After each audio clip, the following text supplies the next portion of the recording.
A coalizão Direitos Alemães e a plataforma de direitos humanos Desca Brasil ingressaram com pedido de impeachment do ministro da Economia, Paulo Guedes, no Supremo Tribunal Federal na semana passada. A ação acusa o ministro de crime de responsabilidade durante a gestão do governo na pandemia de Covid-19. E para conversar conosco a respeito, temos a porta-voz da coalizão Direitos Falem Mais, plataforma Desca e Ação Educativa, Denise Carreira. Bom dia, Denise. Bom dia, Glauco. Bom dia, ouvintes, todo mundo que está assistindo esse importante programa. Denise, primeiro eu queria que você falasse a respeito dos principais fundamentos que justificam esse pedido de impeachment do ministro da Economia, Paulo Guedes. Bom, Glauco, primeiro a gente entrou com esse pedido na última quinta-feira, porque o ministro Paulo Guedes, vem implementando intencionalmente uma política econômica que contribuiu para o acirramento da pandemia, para a fragilização da capacidade do Estado brasileiro de enfrentar essa situação, para a quebra do isolamento social. Então, a política econômica do ministro Paulo Guedes também contribuiu para a quebra, né, para a fragilização do isolamento social e para o aumento das mortes. Além disso, o ministro Paulo Guedes, ele tem sido o principal defensor de uma política econômica que corta recursos das áreas sociais, da educação, saúde, assistência social, segurança alimentar, das áreas ambientais, fragilizando e aumentando muito fragilizando as condições de vida do nosso povo e aumentando muito a pobreza, inclusive trazendo muita gente, 19 milhões de pessoas, para o mapa da fome. Segundo especialistas da ONU, o Brasil tem uma das políticas mais antidireitos do planeta, que vem destruindo o país, que vem destruindo o nosso povo. Foi por isso que nós entramos com esse pedido de impeachment. Eu posso agora te falar um pouquinho, Glauco, quais são as principais bases desse pedido, que é um pedido muito detalhado, com várias informações, com vários dados, que demonstram essa perspectiva do ministro, não só nas suas falas discriminatórias contra a população, esse desprezo com relação ao povo, mas também com relação às medidas concretas que o ministro tomou nesses últimos tempos, sobretudo após a pandemia. Primeiro, pode falar, Glauco. Não, é justamente em relação. Não sei se você vai. Porque eu separei aqui alguns trechos, né, que eu acho bastante importantes, Denise. E um que eu queria que você comentasse diz o seguinte, né, do pedido: os atrasos, óbices e suspensão do auxílio se coadunam com uma política pensada para implementar, a partir do Ministério, a tese da imunidade de rebanho, ou seja, de propagação da contaminação entre os cidadãos brasileiros. Dificultar o acesso de brasileiras e brasileiros a uma renda mínima foi uma estratégia deliberada para impedir e desestimular as medidas de isolamento social. E quando a gente percebe, né, houve a suspensão do auxílio emergencial depois do seu retorno, já com valor reduzido, esse é um período que coincide com o pico da pandemia no Brasil, ali no começo do ano, né? Então existe uma relação direta, evidente, entre uma coisa e outra, entre essa desassistência das pessoas e o aumento da pandemia por conta de não poder haver o cumprimento do distanciamento social, Denise? Sim, Glauco, porque justamente ao impossibilitar, né, o auxílio, ao suspender o auxílio nos primeiros meses de 2021, período onde a pandemia estava, né, no seu auge, o ministro contribuiu para que muitas famílias em desespero fossem às ruas em busca de alguma forma de sobrevivência. Então, é muito importante dizer que essa suspensão do auxílio emergencial, ela foi feita como parte de uma chantagem que o ministro implementou junto ao Congresso Nacional, para que o Congresso Nacional aprovasse a chamada PEC emergencial, que depois virou Emenda Constitucional 109. Essa Emenda Constitucional 109 aprofundou o que a gente chama de ajuste fiscal, ou seja, aumentou o poder do ministro de cortar recursos das áreas sociais e ambiental. E o que está por trás disso, Glauco? É o aumento dos recursos que vão para a elite financeira. Então, essa política econômica da fome, da destruição do país, ela está cortando recursos das áreas sociais, da área ambiental e drenando recursos para a elite financeira da qual, né, o ministro faz parte. Nós tivemos aí a denúncia do caso da offshore, né, que o ministro tem contas em paraíso fiscal. Então, existe aí toda uma conexão. E essa suspensão do auxílio emergencial, quando o auxílio foi retomado, como você colocou, ele foi retomado com um quarto do valor e cortou mais da metade dos beneficiários. Então, é uma lógica bastante perversa que tem a ver com essa orientação do governo Bolsonaro, da defesa da imunidade de rebanho, né? Ou seja, de questionar as políticas as medidas de isolamento social, questionar o poder da vacinação e empurrar a população para a rua para que ela se contagie mais. Então, essa foi uma das medidas, mas não só essa medida do auxílio emergencial, da suspensão criminosa do auxílio emergencial, que levou tantas pessoas às ruas. Outras medidas do ministro Paulo Guedes vêm contribuindo para o acirramento da pandemia. Por isso que também a gente, da Coalição Direitos Valem Mais, insistiu que a CPI da Covid convocasse o secretário de Política Econômica, Adolfo Saxida, né, para justamente tratar sobre o papel da política econômica no aumento das mortes no país.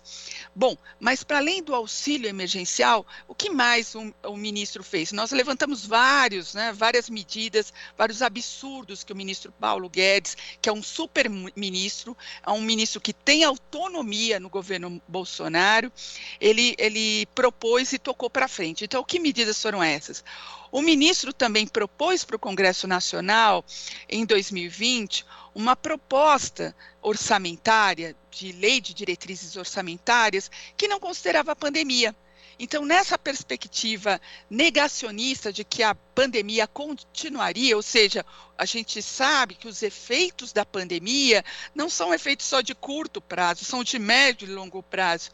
E o ministro enviou para o Congresso uma proposta sem prever recursos para o enfrentamento da pandemia. Isso foi feito novamente agora em 2021.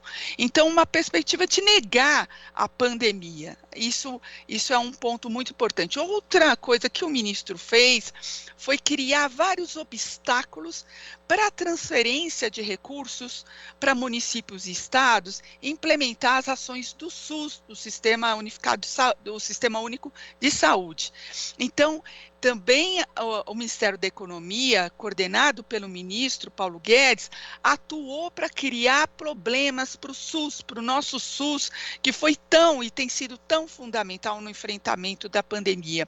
Além disso, o ministro também atuou para que vários programas importantes fossem suspensos, como o programa de aquisição de alimentos, um programa muito importante para a segurança alimentar, como também contribuiu para que vários programas induzisse, né, a baixa execução orçamentária. Então, tudo isso, Glauco, faz parte de uma lógica super perversa de uma política econômica que vem para destruir, que está destruindo o país, está empurrando para a extrema pobreza, para o desespero, milhões e milhões de famílias, num país que vive a crise sanitária associada à crise econômica e à crise política. Então, é um momento muito dramático, por isso a nossa coalizão Direitos Valem Mais entrou com esse pedido de impeachment na quinta-feira, junto ao Supremo Tribunal Federal. E falando justamente dessa questão, por exemplo, da execução orçamentária, né? Às vezes a gente busca os dados e vê o quão irresponsável foi de fato essa gestão do ministro Paulo Guedes. Denise, em abril, o Poder Executivo havia pago efetivamente ali entre janeiro, né, entre o início do ano, e aquele período 6 bilhões e 600 milhões para os brasileiros mais vulneráveis, que era uma média 15,9 meses inferior ao verificado no ano de 2020. E o Poder Executivo também havia cortado ali a média diária de pagamentos para enfrentamento da emergência de saúde pública, com medidas como compra de insumo, equipamento de proteção individual, testes de detecção.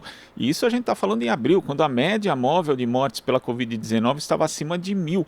Então, quer dizer, são diversos aspectos que é plenamente possível ver o quanto a equipe econômica, como você destacou, por todos os âmbitos, acabou boicotando na prática, sabotando o combate à pandemia no Brasil? Sim, Glauco. A política econômica ela vem sendo bastante blindada do questionamento, né, do questionamento sobre o acirramento da pandemia, o aumento de mortes, o aumento de contágio. Então, com esse pedido de impeachment, mais uma vez, a coalizão Direitos Valem Mais, que já vem denunciando essa situação desde o início da pandemia, quer chamar a atenção da população, da opinião pública, porque nós precisamos sim discutir economia. E a economia ficou por muito tempo blindada do debate público. Então, sempre foi pensada como uma área de especialistas, uma área que a população não deve discutir, mas a população deve arcar com os custos, com os prejuízos decorrentes dessa política econômica desastrosa, né, que leva à destruição do país, leva à destruição das políticas públicas, dos bens públicos, do nosso meio ambiente.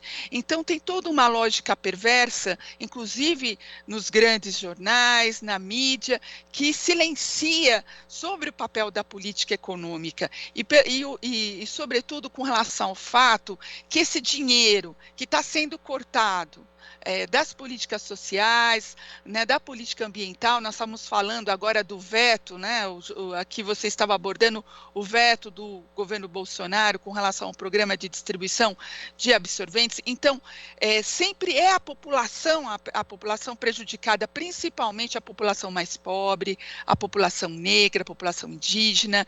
Então, nós precisamos sim discutir economia para mudar essa situação. É importante que a CPI da Covid também aborde isso, reconheça o papel da política econômica, essa política econômica desastrosa, que está fazendo com que o Brasil, a capacidade do Estado brasileiro de enfrentar os efeitos de curto, médio e longo prazo da pandemia, seja uma capacidade extremamente fragilizada. É importante dizer que o Brasil já chegou com essa capacidade do Estado brasileiro fragilizada, né? Quando a pandemia chegou, o Brasil já estava fragilizado. Por quê?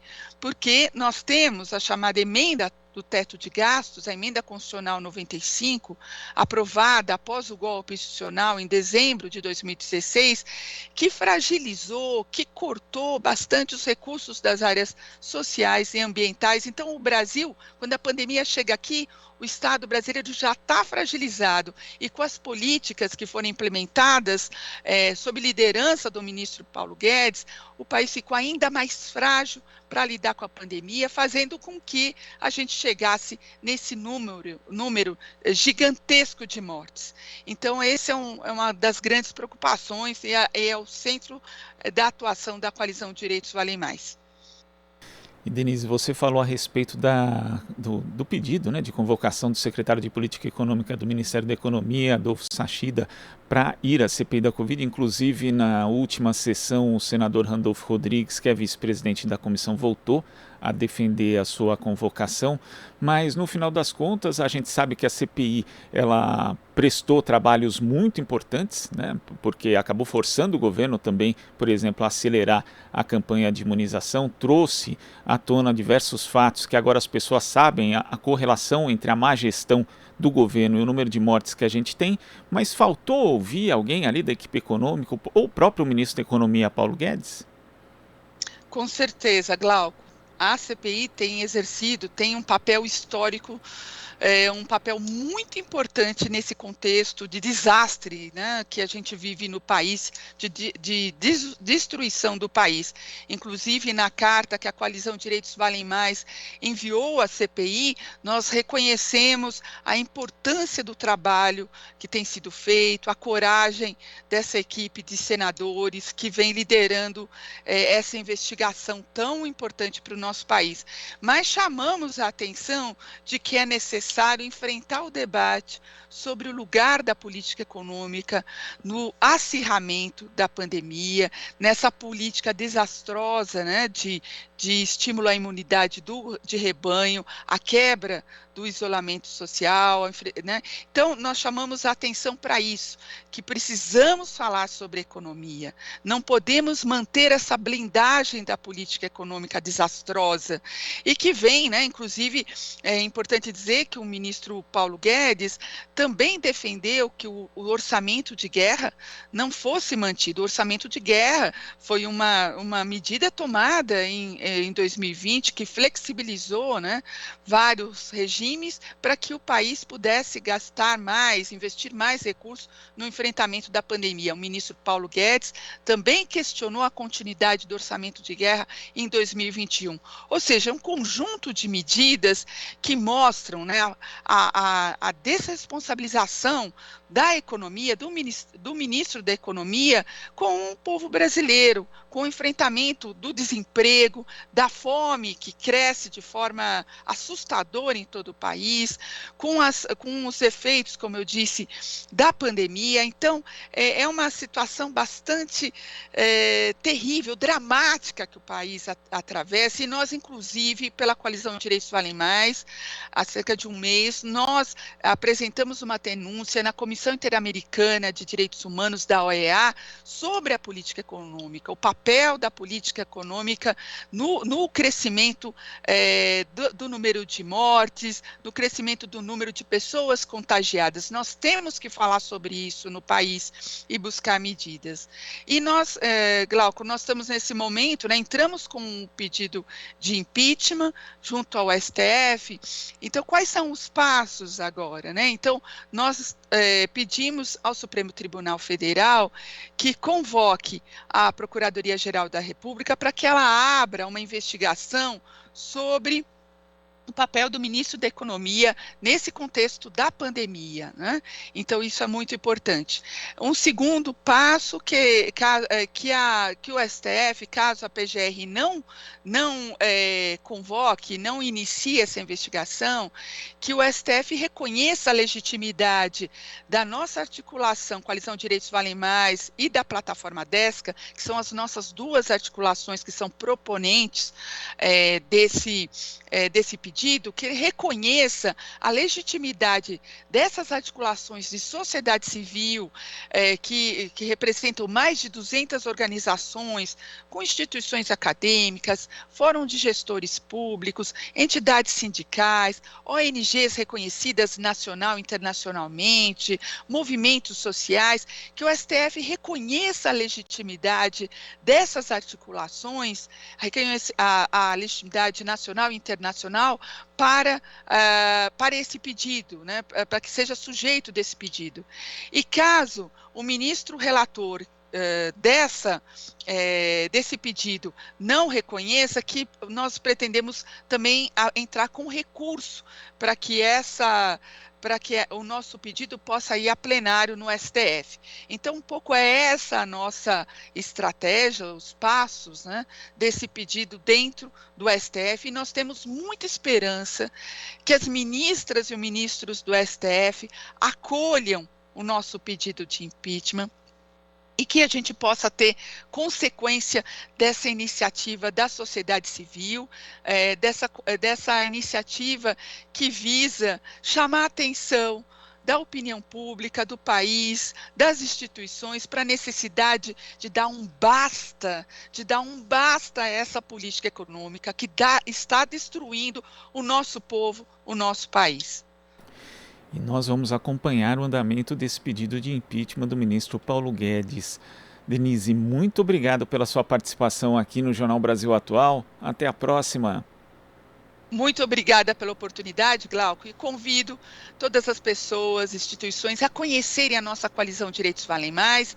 Nós temos um site, o www.direitosvalemmais.org.br. Lá vocês vão conhecer a nossa produção de materiais, a nossa produção de estudos sobre a situação econômica do país, porque nós queremos uma economia contra as desigualdades e que esteja comprometida com a Constituição brasileira. Precisamos de uma nova economia que realmente esteja comprometida com os direitos humanos e direitos da natureza. Muito obrigada, Glauco, e parabéns pelo trabalho que vocês realizam.